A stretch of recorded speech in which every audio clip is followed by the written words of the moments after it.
In this video, I'll be showing you how to make one of my favorite toys. This mini cannon can be made almost entirely from parts salvaged from a standard barbecue lighter. The first step to making this mini cannon will be to find the widest bodied barbecue lighter available. The wide lighter indicates a large gas reservoir, which is what is going to make up the main body of our mini cannon. The lighter should now be disassembled by removing any screws and cutting along the safety sticker. The body of the lighter should now easily split down the middle, though the front may need to be broken.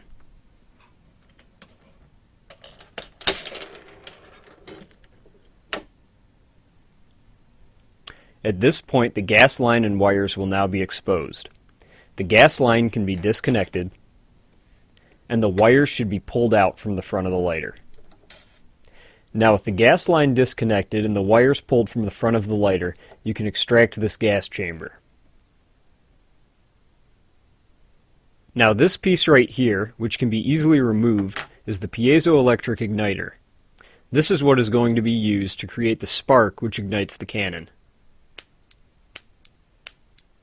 Now this lighter still has a full gas chamber. I'll need to empty it before continuing. To do so, what I will do is go outside and unscrew this white piece. That will release all the gas.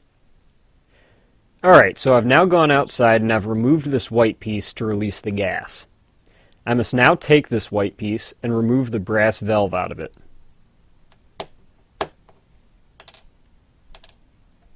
Now in this piece, there's a larger hole towards the bottom and a small hole towards the top. What I need to do is take a drill bit and make it all the same size, which means I need to bore out that small section. Here is that plastic piece now drilled out. Now the last thing we need to do to this little white piece is to sand it down so it will fit inside our barrel. Our barrel can be made of anything, though I like to use something that is 6 millimeters in internal diameter so that it will fit airsoft pellets. This is the barrel off a broken airsoft gun. Alternately, you can use a 6 millimeter pen tube. Once the plastic piece has been sanded down enough to fit the barrel, it should be glued on with epoxy or another strong glue. At this point, a hole should be drilled at the back of the canister to fit approximately a 1/4 inch diameter bolt. The hole should be drilled slightly smaller than the bolt so that when you screw it in, the threads dig into the plastic.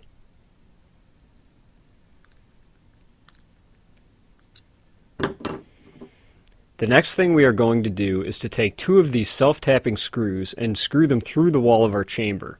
The goal is to screw them in so that they will come very close to touching in the center. This is where our spark is going to jump across once we have our piezoelectric igniter hooked up. When you are putting these screws in, stop when there is still a small gap. It is now time to install the piezoelectric igniter. This installs right back into the cylinder, right where it was in the lighter. Now both of the wires on this igniter need to be wrapped around underneath the screw heads. The screws can then be tightened down fully onto those wires. Once you are confident that both of these wires have a good connection, you can go ahead and cover the heads of the screws with hot glue. You can see I've already done so on this cannon.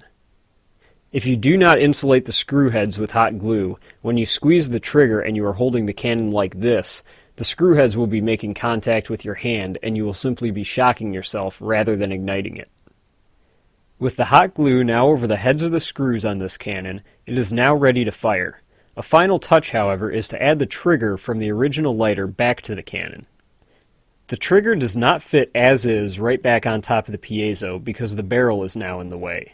What needs to be done is to have the top of the trigger chopped down. You can see I've chopped down the trigger so that there's enough room for it to slide over the piezo. It can now be hot glued in place and the cannon is ready to fire. Now to fire this cannon, first I will remove the rear plug.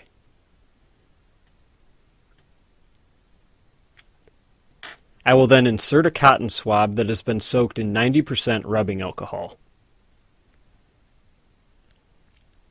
I will rub this swab along the walls just like that.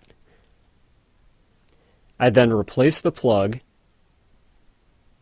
and finally drop an airsoft pellet down the barrel. Now to fire, all that needs to be done is to squeeze the trigger.